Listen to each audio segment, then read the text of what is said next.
जी बेटे, second degree जो हमारे पास है एडजेक्टिव की, जिसके अभी रूल्स पढ़े, इससे पहले हमने पॉजिटिव डिग्री के रूल्स पढ़े हैं। अभी सेकंड डिग्री जो हमारे पास है वो है कंपैरेटिव डिग्री।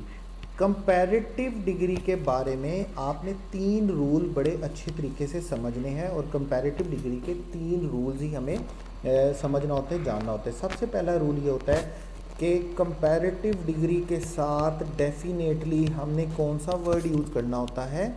कंपैरेटिव डिग्री के साथ हमने हमेशा कौन सा वर्ड यूज़ करना होता है, देन का।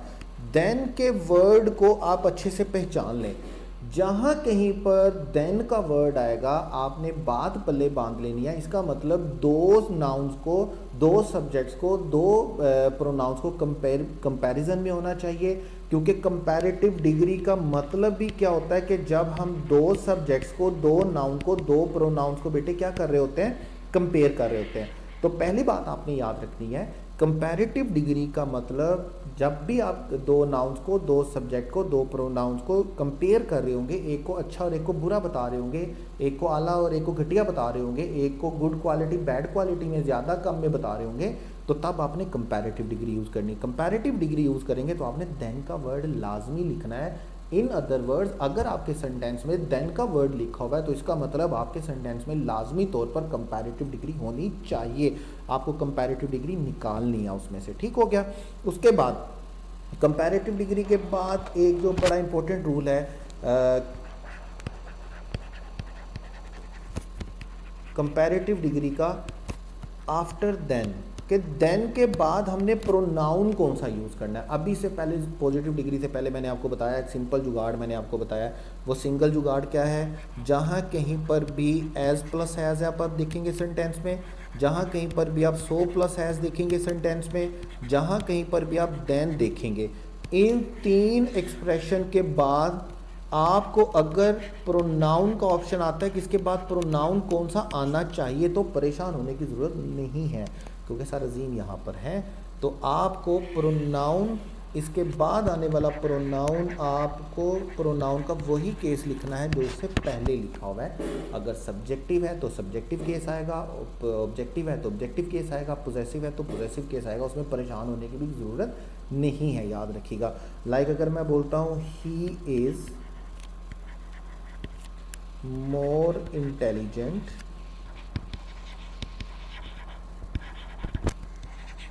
he is more intelligent than her।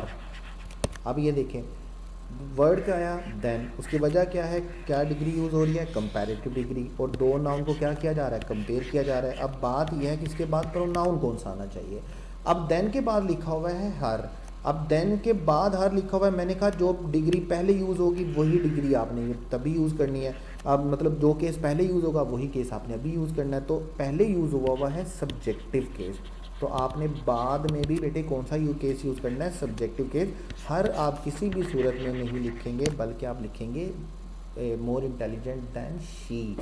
याद रखिएगा यहाँ पर कंप्लीट सेंटेंस में शी इज़ होना चाहिए, शी को इज़ होना चाहिए, लेकिन इज़ जो है वो हम पर रेपिटेशन नहीं करते हैं हेल्पिंग वर्ब की, ये अंडरस्टूड होता है कि यहाँ पर शी है, इसलिए हम इसको लिखते नहीं है। सिर्फ आपके पास क्या आएगा, शी आएगा।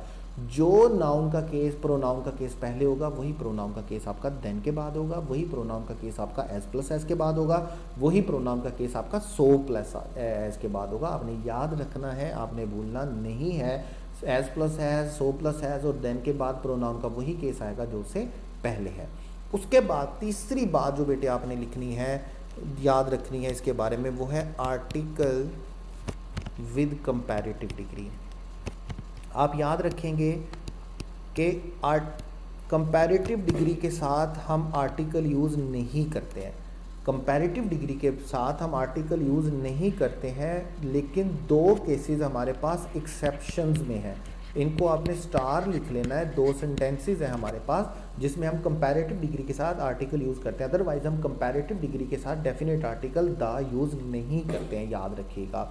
ठीक हो गया। पहला केस हमारे पास क्या है, पहला केस जब हमारे पास ये है जब हम कंपैरिजन के लिए देन का वर्ड यूज़ नहीं करते, बल्कि हम ऑफ का प्रेपोजिशन यूज़ करते हैं। लाइक देखिए, मैं अगर सेंटेंस लिखता हूँ of these 2 students he is better. अब देखें, मैंने दो को कंपेयर तो किया, लेकिन मैंने देन का वर्ड यूज़ नहीं किया। देन का वर्ड यूज़ करने के बजाय मैंने कौन सा वर्ड यूज़ किया? ऑफ का प्रेपोजिशन यूज़ किया। जब मैं दो सब्जेक्ट्स को, दो नाउन्स को, दो प्रोनाउंस को कंपेयर करूँगा और मैं देन का वर्ड यूज़ नहीं करूँगा, ऑफ का प्रेपोजिशन यूज़ करूँगा, तो बेटे आपने याद रखना है मैंने कंपैरेटिव डिग्री के साथ क्या लिखना है? डेफिनेट आर्टिकल लिखना है। जब तक मैं डेफिनेट आर्टिकल नहीं लिखूँगा तब तक मेरा सेंटेंस करेक्ट नहीं होगा।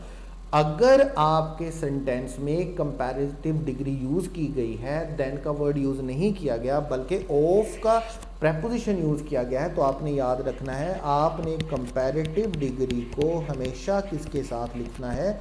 इन दिस केस किसके साथ लिखना है? आर्टिकल के साथ लिखना है। आर्टिकल के बगैर आपने इसको नहीं लिखना है। दूसरा केस, इसको हम बेटे बोलते हैं आइडेंटिकल सेंटेंसेस, आइडेंटिकल क्लॉजेस। इसको हम क्या बोलते हैं? Identical clauses. आइडेंटिकल क्लॉज क्या होती है? जब हम दो कंपैरेटिव डिग्री सेम सेंटेंस में यूज़ करते हैं और दोनों से पहले हम क्या यूज़ करते हैं? डेफिनेट आर्टिकल यूज़ करते हैं। लाइक हम बोलते हैं the higher you go the cooler it is. ठीक है, पहले सेंटेंस में मैंने क्या यूज़ किया? हायर। दूसरे सेंटेंस में मैंने क्या यूज़ किया? कूलर। दोनों कंपैरेटिव डिग्री है, एक ही सेंटेंस में यूज़ हो रही हैं, दो आइडेंटिकल क्लॉजेस हैं, तो दोनों से पहले मुझे क्या लिखना होगा? आर्टिकल लिखना होगा। जैसे मैं आपको आपके टेक्स्ट का एक सेंटेंस बता देता हूँ इस रूल के अकॉर्डिंगली, उसको आपने हमेशा ज़हन में रखना है। शेख सादी का एक सेंटेंस है, शेख सादी के थर्ड स्टोरी में से, the more the disease was cured the more it became painful. The more the disease was cured, the more it became painful। पहले सेंटेंस में क्या लिखा हुआ है? The more the disease was cured, the more it became painful। पहले भी comparative, बाद में भी कंपैरेटिव, पहले क्या लिखा हुआ है? आर्टिकल।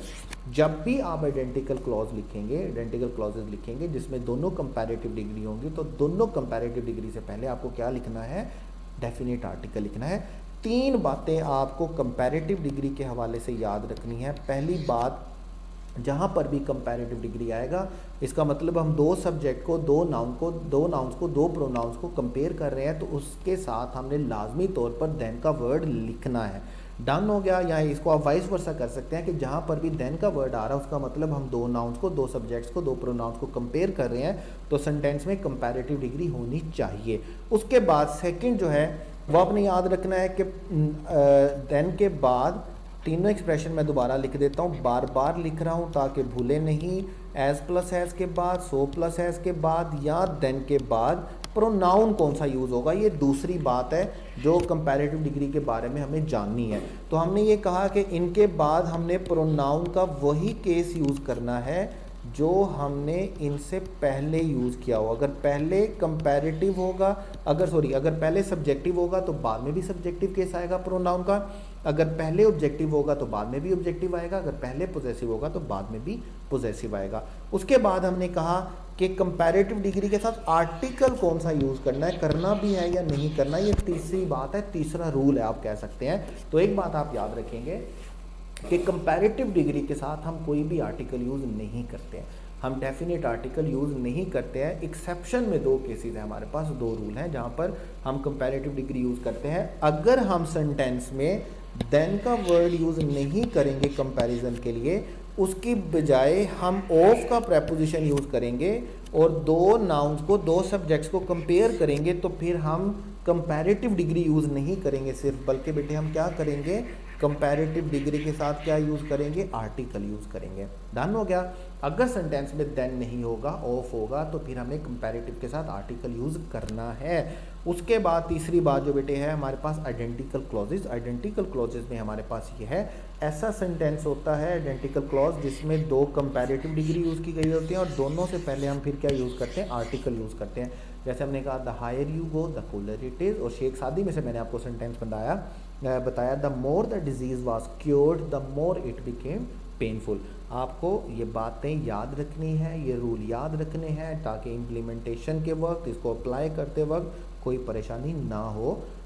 रूल आपने समझ लेने हैं, बाकी परफेक्शन जो है वो as per promised, as you were promise कि आपको क्वेश्चन बैंक में और टेस्ट सेशन में इतनी प्रैक्टिस करवाई जाएगी कि ये रूल आपके ऐसे पक जाएंगे। जैसे वो कहता है विंस्टन चर्चिल के 3 साल इंग्लिश एक ही क्लास में रहने की वजह से उसका फ़ायदा मुझे ये हुआ कि चीज़ें जो हैं वो इंग्लिश की ग्रामर और चीज़ें वो मेरी हड्डियों में रच बस गई। तो हमने खुदा न ख्वास्ता हमने ऐसा नहीं होने वाला कि आपको 3 साल एंट्री टेस्ट पढ़ाने वाले हैं, एक ही साल में हम आपको इतनी प्रैक्टिस करवाएंगे हर सब्जेक्ट के लिहाज से कि चीज़ें आपकी हड्डियों में रच बस जाएँ इंशाल्लाह ताला बशर्ते ज़िंदगी और बशर्ते आपकी मेहनत के।